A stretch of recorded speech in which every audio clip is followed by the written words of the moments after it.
Alors Christophe, Jean Thibault. moi, la première fois que je t'ai vu, c'était au Temple de Romilly. Et je faisais une expo sur la marche. Euh, à chaque, à chaque demi-journée de l'exposition, parce que c'était comme ça que ça se passait, il y avait quelqu'un du village qui m'accompagnait. Ouais. Alors je ne sais plus qui était là ce jour-là, Je me souviens pas non plus. mais quand je t'ai vu rentrer, donc il y avait des sensations très particulières pour chaque visiteur. Et quand Ouais. je t'ai vu rentrer, j'ai vu quelqu'un qui s'est mis à marcher, voilà, qui allait de tableau en tableau, comme un danseur, et je me suis dit, donc, lui, c'est la danse, et je ne vais pas intervenir, je vais pas aller lui parler tout de suite, je vais le laisser me montrer aussi ce qu'il a à montrer en se déplaçant à travers l'étoile. Alors la danse. Waouh, alors la danse. En tout cas, moi je me souviens bien aussi de m'être arrêté, enfin de ce moment où on s'est rencontrés. Et j'étais content de. C'est le mec qui. Alors la danse. Alors la danse, bon. Alors moi je me souviens très bien de quand je suis passé dans ton exposition, Jean Thibault. Mais d'ailleurs, l'expo, tu savais qu'il y avait une expo? Ben, oui, enfin j'ai dû la voir en passant, je pense que je l'ai repéré plusieurs fois en descendant. Je me suis dit, putain, il y a un truc, faut que je m'arrête, quoi. Ça, Voilà. c'était rare quand même, une expo Ouais. dans le temple. Ouais, voilà. Ouais. Donc je me suis arrêté, c'était bien. Alors c'est important, c'était en descendant ou c'était en rentrant chez toi? Ouais, je sais plus. je sais pas. Ouais. Je sais pas. Me connaissant, c'était en remontant. En me D'accord. disant que j'avais le temps, que j'avais fini ce que j'avais à faire en bas, Ah, et je remontais peinard et je pouvais m'arrêter. Alors la danse, pour moi, c'est le travail. Le travail corporel, mais c'est le travail et la pratique, voilà. Le travail et la pratique. C'est-à-dire que je suis pas un... c'est étonnant. À la fois, j'adore le mouvement. C'est très important pour moi, le mouvement.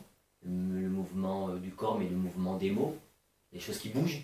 Des choses qui va vers quelque chose, d'un point à un autre. Qui revient, enfin, peu importe. Mais le mouvement, c'est vachement... C'est la vie, sans doute, c'est important. Mais la danse, pas tant que ça. Peut-être j'aurais pu aller vers ce qu'est la danse, comment dire, c'est vachement normé finalement la danse, un truc très normé. Et du coup, étrangement, moi ce que j'ai aimé le plus, c'était vraiment la pratique. Voilà, c'était les exercices des cours de danse. Et ça, c'est pas normé? Et danser, et ben justement, c'est pour ça que je dis que c'est paradoxal, c'est que c'est très normé, mais finalement j'avais plus de facilité à m'investir et à m'engager dans la partie exercice. C'était en classique à l'époque, je parle vraiment de danse classique, que finalement, peut-être j'avais pas les moyens aussi, hein, physiques, corporels, pour danser, pour de ces exercices, faire de la danse, après en termes de chorégraphie. J'avais peut-être pas les moyens suffisants pour ça, parce que j'avais commencé tard, parce que j'en avais pas fait assez. Et du coup, je trouvais de quoi m'investir, et le cadre où m'investir avec un peu de moyens. Parce que tout d'un coup, ce que je portais en termes d'âme, et ben là je pouvais, parce que j'étais pas soumis à trop de difficultés, ou à des faiblesses, ou tu vois, à des défaillances éventuelles.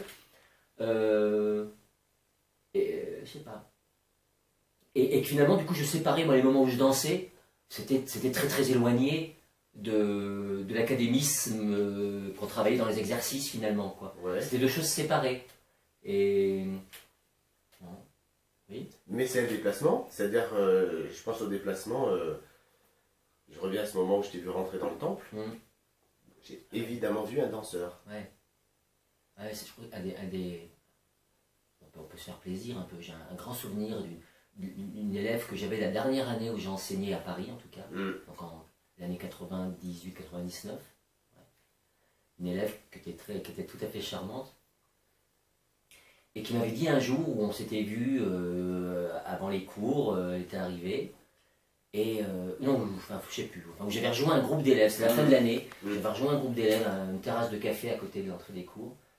Et elle m'avait dit que j'avais une démarche. Enfin bon, bref. Allez, écoute, c'est terminé, on va reprendre. Mais une démarche? Non, oui, que j'avais une démarche. Je sais plus ce qu'elle finalement, je sais plus ce qu'elle m'avait dit. Je me souviens du moment, je crois que je me souviens d'elle. Ouais. Mais qu'elle m'avait dit un truc qui était super, pas flatteur justement, mais qui était fort. Qui, sur la manière que j'avais de me mouvoir, de me déplacer. mais qui... Aïe aïe aïe! Ben, c'est une... Il n'y a pas de problème. il y a Ça pas peut, de- ça peut rester, il n'y a pas de problème, j'assume. Mais oui, une démarche, c'est un mot à plusieurs sens. Absolument. Voilà. Ouais, avoir une Et démarche. c'est certainement ce qui se lit. Et d'autant plus que la démarche, pour moi, effectivement, c'est lié à la manière de. Mhm. Et ça a toujours été hyper important pour moi dans tout ce que j'ai pu vivre ou entreprendre, la manière que j'avais de le faire et de le vivre. Et ça, c'est un truc qui a été énormément conforté par une période de ma vie où j'ai fait une formation à tendance, on va dire, à visée sociaux, à visée professionnelle, socioculturelle, Ouais. et où notamment on bossait beaucoup là-dessus. C'était les MJC dont tu as parlé Ouais. l'autre jour. Ouais, voilà. Mhm. Et on avait beaucoup bossé là-dessus, et moi ça m'avait renvoyé quelque chose qui était déjà en route chez moi, mais ça m'avait confirmé et étayé, et donc je l'ai encore plus développé ensuite, aussi dans mes groupes de musique, c'est-à-dire comment tu vis les choses, comment tu les fais avancer, et tant pis si elles vont moins vite, et moins loin ou moins haut, suivant, tu vois, mais la manière qu'elles ont d'aller. Voilà. Et ça c'est la démarche, la Ouais. manière qu'on a d'aller. Ouais. Est-ce que c'est pas une éthique? Et ça rejoint, ouais, ça rejoint une éthique, ouais. Ouais, absolument. Absolument. Ouais. Alors, pour l'éthique et la démarche, ça me renvoie, moi, te connaissant, à quelque chose qui est assez flou. C'est le citadin et le rural. Ah ouais, c'est très important. Alors, Le rat des villes et le rat des champs. hmm, Ah bah ouais, chez moi, de quelle manière ça te paraît flou? eh ben, c'est-à-dire que j'imagine, mais à travers ce que tu dis de ton parcours, la vie parisienne, Ouais. alors il y a une chanson d'une minette actuelle là, qui est pas mal, qui s'appelle Delphine Volange, je crois, elle bosse avec Bertrand Belin, tu vois, et il y a une chanson qui s'appelle, je crois que c'est Sirène, je sais pas, et elle parle depuis le temps que j'entends les sirènes parisiennes, voilà. Ouais. Ce qu'on connaît tous. Ouais. Une fois qu'on est sur la place, on est appelé de tous les côtés à Paris. Ouais. Et voilà, donc ce côté parisien qui connaît... Quand on est à Paris, on ne peut être que Titi parisien, même si on n'est pas de Paris. Ça, c'est ma vision du truc. On se dissout un peu là-dedans, mais on ne peut être que parisien. C'est-à-dire répondre à des sollicitations et on est constamment en train de se positionner.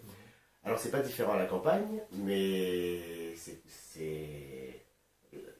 le revers de la même pièce. Mais c'est quand même différent.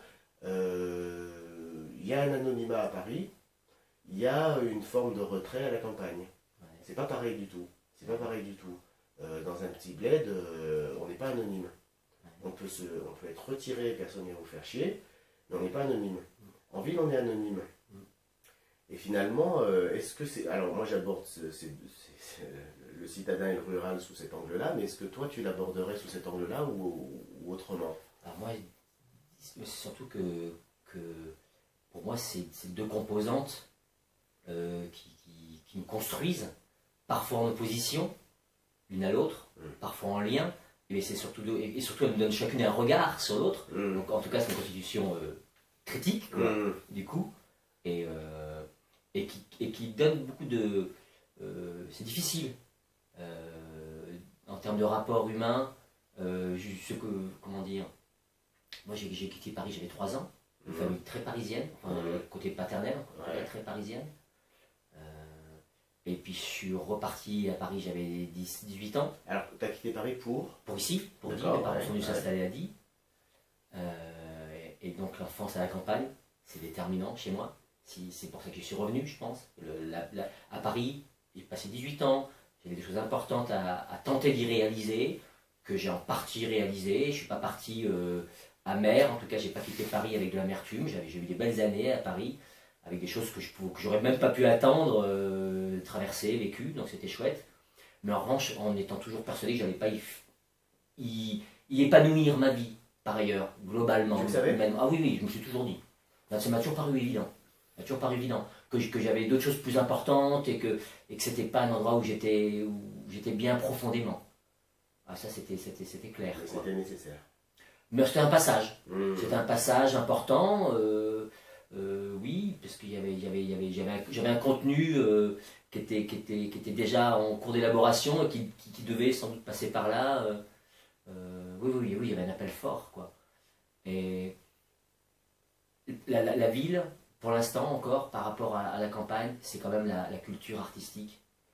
Pas chier, hein, elle est encore très dominante à la ville par rapport à ce qu'on trouve à la campagne. Dominante? Dominante dans le fait que elle est moins importante, de fait. Elle est plus nécessaire, la culture artistique, elle est davantage nécessaire en ville.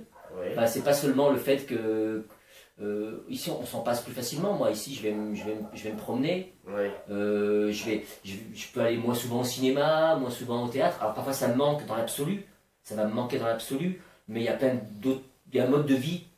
C'est pas le mode de vie, ça va me manquer parce que j'ai construit une matière faite de culture, notamment de culture artistique, et du coup ça va manquer à la poursuite de cette construction.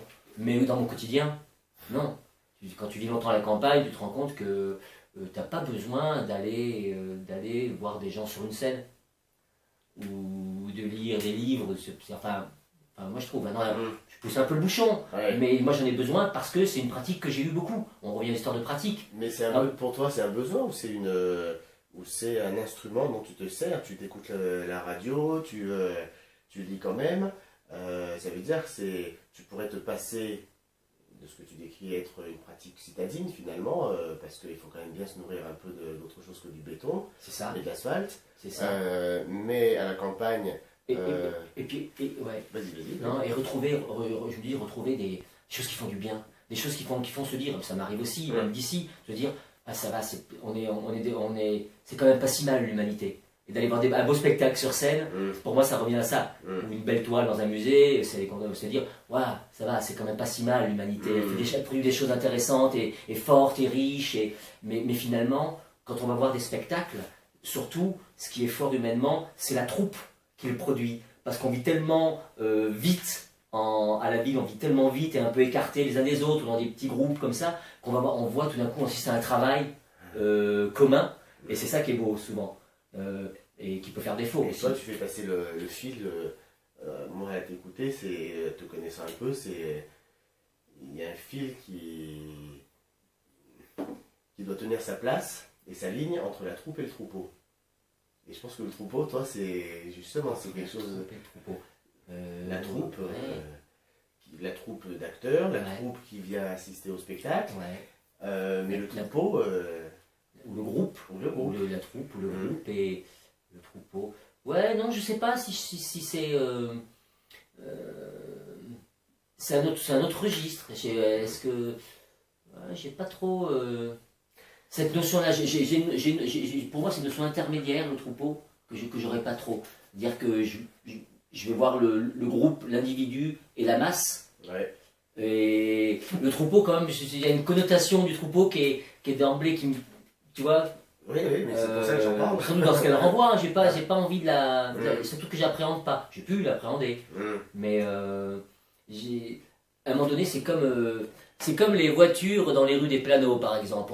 On les voit plus. Dire ça, c'est un truc que j'ai cessé de le voir. Je ne vois plus les voitures dans les rues des Planeaux, les ruelles. Hein, alors qu'avant. À un moment donné, quand il n'y en avait pas et qu'il s'est mis à y en avoir, et je les voyais forcément.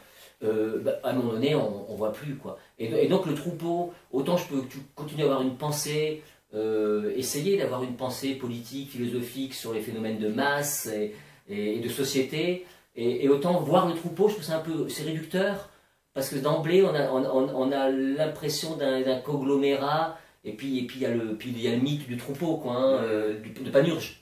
Tu vois, donc il y a quelque chose d'emblée, ça fausse un peu le point de vue, quoi, le mot troupeau, quoi, voilà.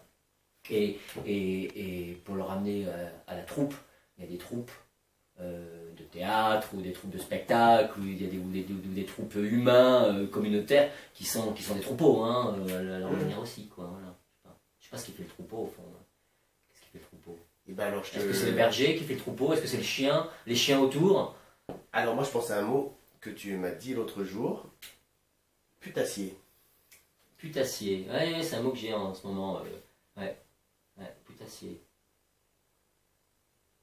On parlait des médias, je pense, hein, non? On parlait des On médias parlait- et de, voilà. et de Toi, leur c'était vrai. en fonction des médias. Moi, je t'avais Ouais. dit qu'à la même époque, sans qu'on se soit concerté, j'avais l'homophonie létale. C'est-à-dire létale du boucher Ouais, et létale pour endormir. ouais, Voilà. ouais. Et toi, tu m'as répondu putassier. Ces temps-ci, justement, Ouais. par rapport aux médias. Bah oui, parce qu'il y a, tu as dit l'aspect économique. Mhm. Dire c'est terrible de sentir à quel point ces gens-là ont besoin, c'est leur métier. Vendre du papier ou vendre de l'écoute sur les ondes, c'est leur métier. Certains le font très correctement, mais on sent qu'il y a un courant qui est très fort quand même de protéger son emploi. Et qu'à un moment donné, ben, si protéger son emploi, c'est pousser un peu le curseur, Mhm. tu vois. Enfin bon, je sais qu'on est un peu d'accord là-dessus, mais ils y vont. Mais, et comme plein de gens, et là on revient un petit peu à l'éthique, à la démarche Mhm. dont on parle tout à l'heure. Ouais. Quelle démarche on a? C'est très simple. Hein. Moi, là, on parle des médias. Je vais ramener ça à mes cours de danse. Toi, tu connais aussi, dans tes cours sans doute. Moi, il y a eu une époque où dans ma petite salle de Saint-Michel, je sais plus comment ça marchait, mais j'avais une base fixe et j'avais quand même, j'étais payé à la présence d'élèves, au pourcentage aussi. J'avais une part comme ça qui était attachée à la quantité d'élèves. Et puis, tu es heureux de voir du monde qui vient à un moment donné. Tu es content d'abord. Tu te dis pas, bon, ça fait tant en plus. Tu dis, ouais, ça marche bien, ça y est, les gens viennent à mes cours. Bon. Mais il y a eu une année, c'était la quatrième, je crois, où tout d'un coup, j'ai eu une année pas très bonne, c'était trop de monde. Bon, ben, l'année d'après, eh ben, j'ai perdu un peu d'argent. Dire que j'ai réduit un peu, j'ai limité. J'ai limité mes cours à tant de personnes. Je perdais un peu d'argent, mais putain, j'ai repris du plaisir à être là avec les groupes, à avoir des groupes dans lesquels tu peux continuer à distinguer des individus, parce que le groupe n'est pas trop important pour ça, comme dans les classes d'éducation nationale par exemple. Et voilà, pour dire que putassier, tu peux à un moment donné sentir une aspiration, mais effectivement, quand voilà, moi c'est mes cours, c'est moi, j'avais une marge de manœuvre personnelle, c'est un individu tout seul. Quand il y a un grand corps de métier comme les médias. Et puis il y en a qui aiment aussi, sans doute, hein, être un peu putassier. Voilà, ça apprend encore autre chose, ça ramène à chacun à sa propre démarche, à sa propre éthique. Mais c'est dévastateur, quoi. C'est dévastateur ce qu'ils font sur les esprits en ce moment, quand même. Hein. C'est grave, quoi. Hein. C'est très grave.